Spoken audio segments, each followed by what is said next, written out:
total shutdown laukthokre tonglaubi mihat ki matang da sem ki ba JAC ga lenga kaya naba purakpa ngamkhidabadagi JAC na ngasi ahing nongyai digi Manipur pomba total shutdown laukthokre tonglaubi da lekhidraba angang ani ge mayumda pangthokpa pawgi mifam amada JAC gi mahut silaga janambam maipak Chanambam mai pak matombina haiki mayum da tumduna laizaba masin maupa bom kapsin duna hat khiba madi thaudoga du buyaring da phongdoktuna khongjang sangsen khiba miyoi ahum nongmaina kapsuna hat khibagi matangda January basing April kun manga fawbada puthokuna miyam da khangan gadabani haiduna JAC gi makai digi lengak da pukhat ki April kun manga fawbada JAC gi demand fanghandaba tarabadi leibak miyanga khusam naraga hena kanba khongjang kaya sangsilagani haina mahakna phongdoki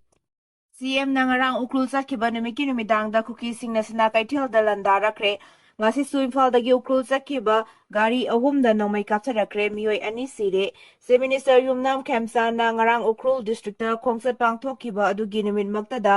district asamaki litan police station gi manung chanba sina kaithel tangkul naga village da kuki milton singna phaba makal gi khulai sing sijinaduna akanba muong da landarakre adubu thaudo aduda kana amatana so apan yaukhide kuki singna kablakpa Pokai Haudraba, Pompisel Amasu, Yum Adugi, Maya Nakna Lerambadagi security na recover tokre, Pawasin Makatana Haribana, Ngarang Numidang Pungtara Kre Helapada, Kuki Milton Singh no may capture Rakiba Aduda, Bless Volunteer Singh Amadi, Indian Security Force Ki Makai de Gisu, Handuna Akan Bamuong da no may kapnaki, Loina na Numidang Pungtara Gamini Kuntra Rom Taba Matamda, Kul Asigi mi Lainari ba Yum Amadagi, Mitar Tara Rom Setlaga, Pokai Haudaba, Pompisel Amaleramba. Thainaki karigumba pompi seladu pokhai ramba thoklabadi yum aduda lairamba miyoi sing asiana amasu asok apan yauramba yai loinana yum adusu sauna ma ngata thoklamba yai thawdok aduna maram moiraga khul adugi khunja singna akiba poknare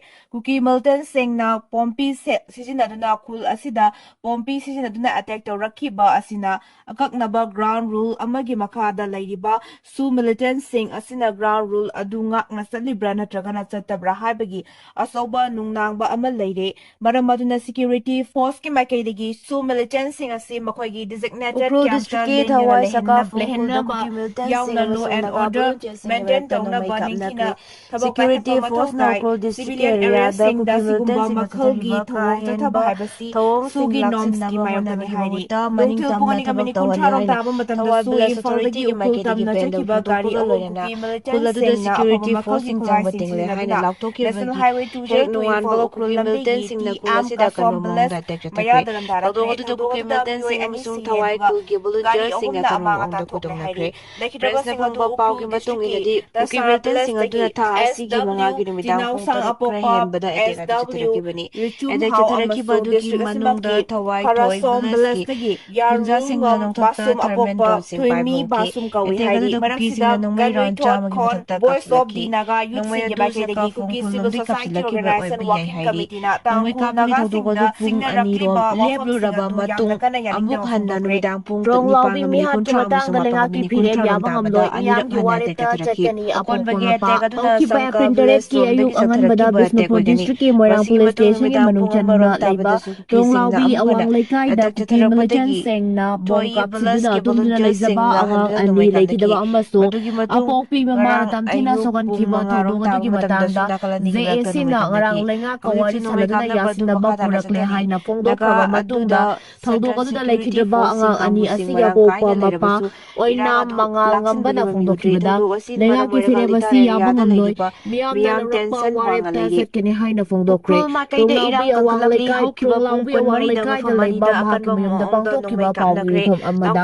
malenga bana makata na hai khibada laikhidraba mahat ki bacha ani adu miyam da sina thokhrabani miyam na phai hai Larapa warip singda mapung fana saru yazage amasu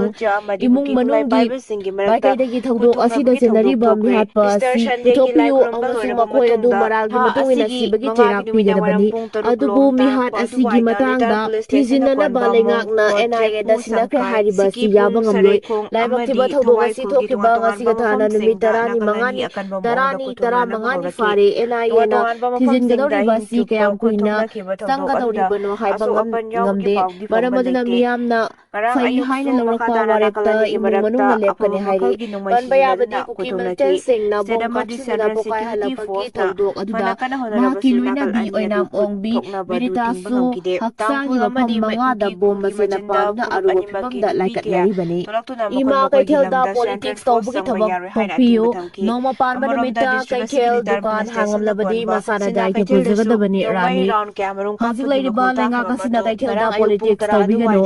ꯍꯧꯈꯤꯕ ꯆꯍꯤ 2022ꯒꯤ March ꯊꯥꯗꯒꯤ ꯍꯧꯅ ꯅꯣꯡꯃ ꯄꯥꯟꯕ ꯅꯨꯃꯤꯠꯇ ꯀꯩꯊꯦꯜ ꯊꯣꯡ ꯂꯣꯟꯗꯨꯅ ꯁꯤꯠ ꯁꯦꯡꯕꯒꯤ ꯊꯕꯛ ꯑꯁꯤ ꯆꯠꯊꯗꯨꯅ ꯂꯥꯛꯄꯅꯤ ꯑꯗꯨꯕꯨ ꯉꯔꯥꯡ ꯂꯩꯉꯥꯛꯀꯤ ꯑꯣꯔꯗꯔꯅꯤ ꯍꯥꯏꯗꯨꯅ ꯁꯤꯇꯤ ꯄꯨꯂꯤꯁꯀꯤ ꯀꯥꯡꯕꯨꯅ ꯅꯣꯡꯃ ꯄꯥꯟꯕ ꯅꯨꯃꯤꯠꯇ ꯀꯩꯊꯦꯜ ꯑꯃꯁꯨꯡ ꯗꯨꯀꯥꯟ ꯊꯣꯡ ꯍꯥꯡꯕꯤꯌꯨ ꯍꯥꯏꯅ ꯄꯕ꯭ꯂꯤꯁꯤꯇꯤ ꯆꯠꯈꯤꯕ ꯑꯗꯨ ꯑꯀꯟꯕ ꯃꯑꯣꯡꯗ ꯌꯥꯅꯤꯡꯗꯦ ꯂꯩꯉꯥꯛꯀꯤ ꯐꯤꯔꯦꯞ ꯍꯟꯗꯣꯛꯀꯗꯕꯅꯤ ꯍꯥꯏꯅ ꯈ꯭ꯋꯥꯏꯔꯝꯕꯜ ꯅꯨꯄꯤ ꯀꯩꯊꯦꯜ ꯁꯤꯟꯐꯝ ꯑꯃꯁꯨꯡ ꯁꯛꯇꯝ ꯀꯟꯕ ꯂꯨꯞꯀꯤ ꯁꯦꯀ꯭ꯔꯦꯇꯔꯤ TS ꯔꯥꯅꯤꯅ ꯐꯣꯡꯗꯣꯛꯈ꯭ꯔꯦ ꯉꯁꯤ ꯈ꯭ꯋꯥꯏꯔꯝꯕꯜ ꯀꯩꯊꯦꯜꯗ ꯄꯥꯡꯊꯣꯛꯈꯤꯕ ꯄꯥꯎꯒꯤ ꯃꯤꯐꯝ ꯑꯃꯗ ꯔꯥꯅꯤꯅ ꯃꯈꯥ ꯇꯥꯅ ꯍꯥꯏꯈꯤꯕꯗ ꯊꯥ ꯈꯨꯗꯤꯡꯒꯤ ꯅꯣꯡꯃ ꯄꯥꯟꯕ ꯑꯁꯤꯗ ꯀꯩꯊꯦꯜ ꯂꯦꯞꯇꯨꯅ ꯀꯩꯊꯦꯜ ꯑꯁꯤꯕꯨ ꯂꯨꯅ ꯅꯥꯟꯅ ꯊꯝꯅꯕ ꯑꯃꯁꯨꯡ ꯀꯩꯊꯦꯜ ꯐꯝꯂꯤꯕꯁꯤꯡ ꯂꯥꯏꯅꯥ ꯇꯤꯟꯅꯥꯗꯒꯤ ꯉꯥꯛꯊꯣꯛꯅꯕ ꯁꯤꯠ ꯁꯦꯡꯕꯒꯤ ꯊꯕꯛ ꯑꯁꯤ ꯄꯥꯡꯊꯣꯛꯇꯨꯅ ꯂꯥꯛꯄꯅꯤ ꯁꯤꯠ ꯁꯦꯡꯕꯒꯤ ꯊꯧꯔꯝ ꯑꯁꯤ ꯂꯣꯏꯔꯕ ꯃꯇꯨꯡ ꯂꯥꯏ ꯇꯤꯟꯒꯤ ꯊꯧꯔꯝ ꯄꯥꯡꯊꯣꯛꯂꯤꯕꯅꯤ ꯃꯥꯂꯦꯝꯗ ꯑꯃꯠꯇ ꯉꯥꯏꯔꯕ ꯏꯃꯥ ꯀꯩꯊꯦꯜ ꯑꯁꯤ ꯈꯛꯇ ꯅꯠꯇꯅ ꯂꯣꯏꯖꯤꯡ ꯂꯣꯌꯥꯗ ꯂꯩꯔꯤꯕ ꯀꯩꯊꯦꯜꯁꯤꯡꯁꯨ ꯅꯣꯡꯃ ꯄꯥꯟꯕ ꯅꯨꯃꯤꯠꯇ ꯊꯣꯡ ꯂꯣꯜꯂꯤꯕꯅꯤ ꯅꯣꯡꯃ ꯄꯥꯟꯕ ꯍꯥꯏꯕꯁꯤ ꯃꯩꯇꯩꯁꯤꯡꯒꯤꯗꯤ ꯌꯥꯝꯅ ꯃꯔꯨꯑꯣꯏꯕ ꯅꯨꯃꯤꯠ ꯑꯃꯅꯤ ꯃꯔꯝ ꯑꯗꯨꯅ ꯀꯩꯊꯦꯜꯗ ꯄꯣꯂꯤꯇꯤꯛꯁ ꯇꯧꯕꯤꯒꯅꯨ ꯅꯣꯡꯃ ꯄꯥꯟꯕ ꯅꯨꯃꯤꯠꯇ ꯀꯩꯊꯦꯜ ꯑꯃꯁꯨꯡ ꯗꯨꯀꯥꯟꯁꯤꯡ ꯊꯣꯡ ꯂꯣꯟꯕꯤꯌꯨ ꯀꯔꯤꯒꯨꯝꯕ ꯋꯥꯐꯝ ꯑꯁꯤꯒꯤ ꯃꯥꯌꯣꯛꯇ ꯀꯅꯥꯒꯨꯝꯕꯁꯤꯡꯅ ꯀꯩꯊꯦꯜ ꯑꯃꯁꯨꯡ ꯗꯨꯀꯥꯟꯁꯤꯡ ꯊꯣꯡ ꯍꯥꯡꯂꯝꯕ ꯇꯥꯔꯕꯗꯤ ꯃꯗꯨꯗ ꯊꯣꯛꯂꯛꯄ ꯑꯐ ꯐꯠꯇꯒꯤ ꯗꯥꯏꯇ ꯄꯨꯝꯕ ꯃꯁꯥ ꯃꯁꯥꯅ ꯄꯨꯖꯒꯗꯕꯅꯤ ꯍꯥꯏꯅ ꯆꯦꯛꯁꯤꯜ ꯋꯥꯔꯣꯜ ꯊꯝꯈꯤ ꯑꯃꯔꯣꯝꯗ ꯂꯩꯉꯥꯛꯅ ꯅꯣꯡꯃ ꯄꯥꯟꯕ ꯅꯨꯃꯤꯠꯇ ꯗꯨꯀꯥꯟ ꯑꯃꯁꯨꯡ ꯀꯩꯊꯦꯜ ꯊꯣꯡ ꯍꯥꯡꯅꯕ ꯊꯣꯛꯈꯤꯕ ꯑꯣꯔꯗꯔ ꯑꯗꯨꯒꯤ ꯃꯥꯌꯣꯛꯇ ꯉꯁꯤ ꯀꯩꯊꯦꯜ ꯐꯝꯕꯤ ꯏꯃꯥꯁꯤꯡꯅ ꯂꯝꯕꯤꯗ ꯐꯠꯇ ꯍꯥꯎꯗꯤ ꯆꯥꯏꯊꯣꯛꯇꯨꯅ ꯌꯥꯅꯤꯡꯗꯕ ꯎꯠꯈ꯭ꯔꯦ ꯏꯟꯗꯤꯌꯥ ꯂꯩꯉꯥꯛꯅ ꯃꯅꯤꯄꯨꯔꯕꯨ ꯃꯆꯦꯠ ꯇꯥꯅꯕ ꯍꯣꯠꯅꯕꯒꯨꯝ ꯃꯅꯤꯄꯨꯔ ꯂꯩꯉꯥꯛꯅꯁꯨ ꯈ꯭ꯋꯥꯏꯔꯝꯕꯜ ꯅꯨꯄꯤ ꯀꯩꯊꯦꯜ ꯐꯝꯂꯤꯕ ꯏꯃꯥ ꯏꯕꯦꯜꯁꯤꯡꯒꯤ ꯃꯔꯛꯇ ꯃꯆꯦꯠ ꯇꯥꯅ ꯊꯨꯒꯥꯏꯅꯕ ꯍꯣꯠꯅꯕꯤꯒꯅꯨ ꯍꯥꯏꯅ ꯏꯃꯥꯁꯤꯡꯒꯤ ꯃꯥꯏꯀꯩꯗꯒꯤ ꯑꯀꯟꯕ ꯋꯥꯐꯝ ꯊꯝꯈ꯭ꯔꯦ ꯍꯧꯈꯤꯕ ꯆꯍꯤ 3 ꯑꯁꯤ ꯅꯣꯡꯃ ꯄꯥꯟꯕ ꯅꯨꯃꯤꯠ ꯈꯨꯗꯤꯡꯒꯤ ꯀꯩꯊꯦꯜ ꯑꯃꯁꯨꯡ ꯗꯨꯀꯥꯟ ꯊꯣꯡ ꯂꯣꯟꯗꯨꯅ ꯈ꯭ꯋꯥꯏꯔꯝꯕꯜ ꯀꯩꯊꯦꯜ 4ꯗ ꯐꯝꯂꯤꯕ ꯏꯃꯥ ꯏꯕꯦꯜꯁꯤꯡꯅ ꯁꯦꯜ ꯈꯥꯏꯅꯗꯨꯅ ꯀꯩꯊꯦꯜ ꯃꯅꯨꯡ ꯑꯃꯁꯨꯡ ꯃꯁꯤꯒꯤ ꯑꯀꯣꯏꯕꯗ ꯂꯩꯔꯤꯕ ꯗ꯭ꯔꯦꯟꯁꯤꯡ ꯁꯦꯡꯗꯣꯛꯇꯨꯅ ꯀꯩꯊꯦꯜ ꯑꯁꯤꯕꯨ ꯂꯨꯅ ꯅꯥꯟꯅ ꯊꯝꯅꯕꯒꯤ ꯄꯥꯟꯗꯝꯗ ꯆꯠꯊꯔꯛꯄ ꯁꯤꯠ ꯁꯦꯡꯕꯒꯤ ꯊꯧꯔꯝ ꯑꯁꯤ ꯉꯁꯤ ꯅꯣꯡꯃ ꯄꯥꯟꯕ ꯅꯨꯃꯤꯠ ꯑꯁꯤꯗ ꯃꯍꯧꯁꯥꯒꯨꯝ ꯁꯤꯠ ꯁꯦꯡꯕꯒꯤ ꯃꯍꯨꯠꯇ ꯂꯩꯉꯥꯛꯀꯤ ꯃꯥꯏꯀꯩꯗꯒꯤ ꯊꯣꯛꯂꯤꯕ ꯑꯣꯔꯗꯔ ꯑꯗꯨ ꯌꯥꯅꯤꯡꯗꯕ ꯎꯠꯇꯨꯅ ꯏꯃꯥ ꯏꯕꯦꯜꯁꯤꯡꯅ ꯐꯠꯇ ꯍꯥꯎꯊꯤꯁꯤꯡ ꯑꯗꯨ ꯂꯝꯕꯤ ꯁꯣꯔꯣꯛꯇ ꯆꯈꯥꯏꯗꯨꯅ ꯈꯣꯡꯖꯪ ꯆꯪꯁꯤꯟꯈꯤꯕꯅꯤ ꯂꯝꯕꯤꯗ ꯐꯠꯇ ꯍꯥꯎꯊꯤ ꯆꯈꯥꯏꯕ ꯑꯗꯨꯅ ꯃꯤꯌꯥꯝꯗ ꯆꯠꯊꯣꯛ ꯆꯠꯁꯤꯟꯗ ꯈꯨꯗꯣꯡꯆꯥꯗꯕ ꯀꯌꯥ ꯃꯥꯌꯣꯛꯅꯈꯤ ꯑꯃꯔꯣꯝꯗ ꯏꯃꯥꯁꯤꯡꯅ ꯂꯝꯕꯤꯗ ꯐꯠꯇ ꯍꯥꯎꯊꯤ ꯆꯈꯥꯏꯗꯨꯅ ꯄ꯭ꯔꯣꯇꯦꯁ ꯆꯠꯊꯈꯤꯕ ꯑꯗꯨꯒ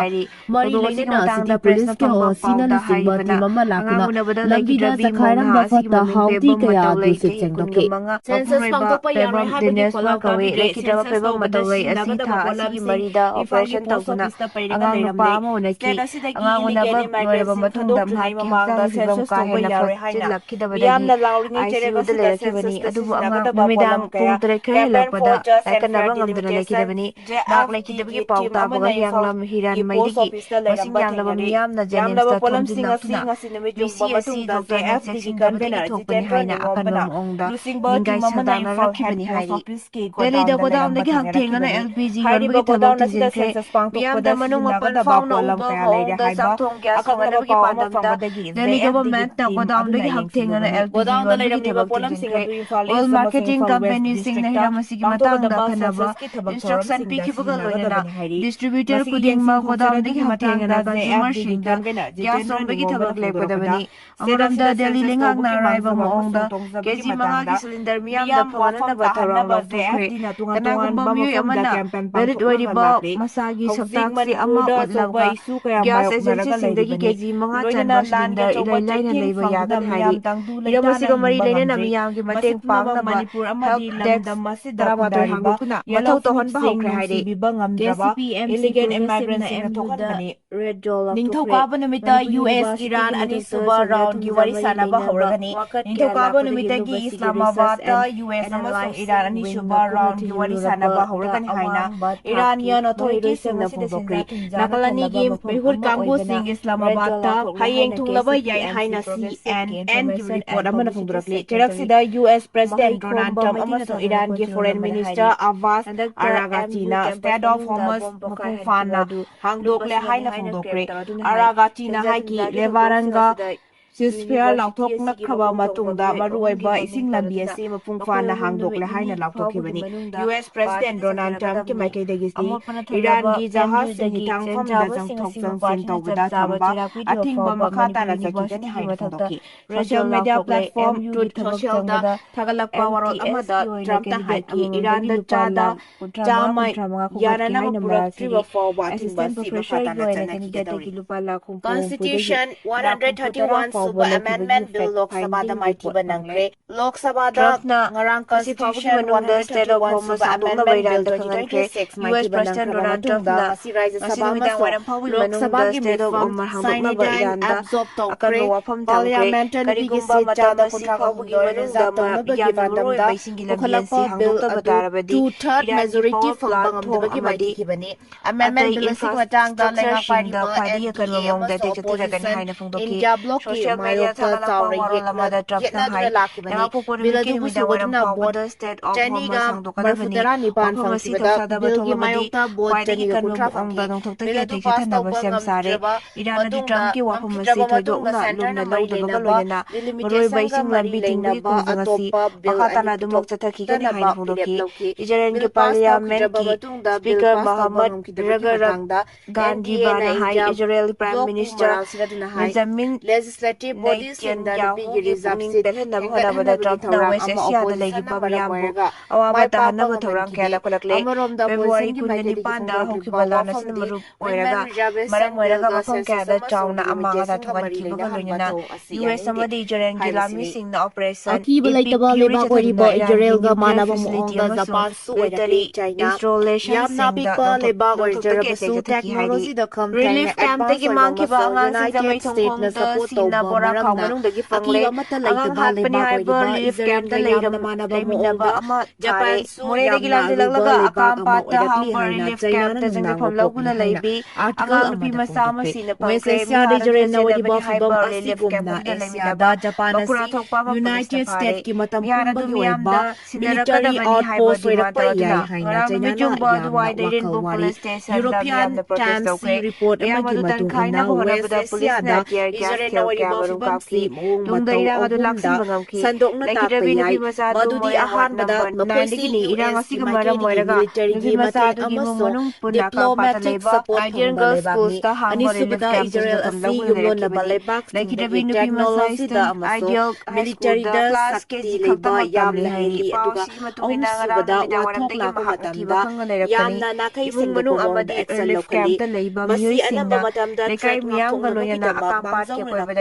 nakutabagi miyamna relief camp adugi manakta leba pukrisingda fawba kumduna lobo hengalakli makoigi defense budget asi English na nikuntreta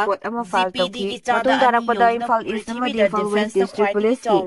SP amadi makokthongba officialsingna lusingduna Japan na yamna thapna kuthabang ngamnabagi kulay paiba horakli makoina US amasong Australia ga punna lan orai footage pauri amasong Taiwan amadi Japan nga CCTV footage ta Churachampurdagi lanjilakna phone na laukturakli Japan gi matau asi la yauzararoi haina leiramba adudagi landa ichang thawbaneba adu wahang pangsatabada China na adu mahakna European Times ki article amada haiki China na Taiwan da military action lokpa matamda Japan na ngakthoknaba honarakani haina Japan gi leaders singna mayuksingna West Asia da US ki sakti marumthokna Israel na thabak kaya tawbagumna Japan asu US ki military mapangal makhada aruba khongthang kaya lokhalakpa yai haina thajanari China ga yamna nungaina da balebak singwairiba Australia India atai regional leba kaya ga setpa mari thamna ba Japan honari masi Israel na Iran ge mayokta Gulf leba kaya ga mari semgatpa aduga yamna manai haina article aduda haiki Japan amasung regional leba kaya gi marakta sungsinama ama leirakpa sina Taiwan su Tokhaina Tahanaba China Honabada Amasung Israelda Pacific to China Panana Bahonabada Yamna Apanba Oigani Haidi Ngarang Taiwanda Land Tokpa Matamda Japan United States Amasung Australia Soidna Yoxilakpa Yai Amasung Land Hena Paktok Saktukani Maduna Samit Londa Yamna Tuna Chaiteng Pigani Karbada Tingba Kaya Amasung Tourism da Yamna Akai Batokani Haina article Aduda Haike Japan Military Mapangal Samgal Lakle Haibagi Wak Pam Kakta Magsainana Kibanate Aduba Japanasi US ki permanent military